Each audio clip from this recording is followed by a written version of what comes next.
మనకి ఇలా డెసిమల్లో అడిషన్ అడిగినప్పుడు ఎలా చేయాలో చూద్దాం. పాయింట్ తర్వాత ఇక్కడ ఎన్ని నెంబర్స్ ఉన్నాయి? ఇక్కడ 1, ఇక్కడ 2, ఇక్కడ 3, ఇక్కడ 4. ఇక్కడ రిపీట్ అయ్యే నెంబర్ ఏంటి? 4.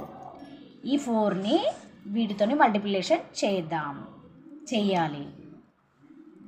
4 1 జా, ఈ 4 1 జా 4 వచ్చిన దాన్ని బ్యాక్ టు ఫ్రంట్ రాసుకోవాలి. 4 4 2 జా 8, 4 3 జా 12, 1 క్యారీ 2 ఇక్కడ, 4 4 జా 16, 16 + 1 17. ఈ వచ్చిన వాల్యూని ఈ లాస్ట్ టర్మ్లో పాయింట్స్ ఎక్కడ పెట్టుకోవాలి? 1 2 3 4 ఇక్కడ, 1 2 3 4 ఇక్కడ పెట్టుకోవాలి.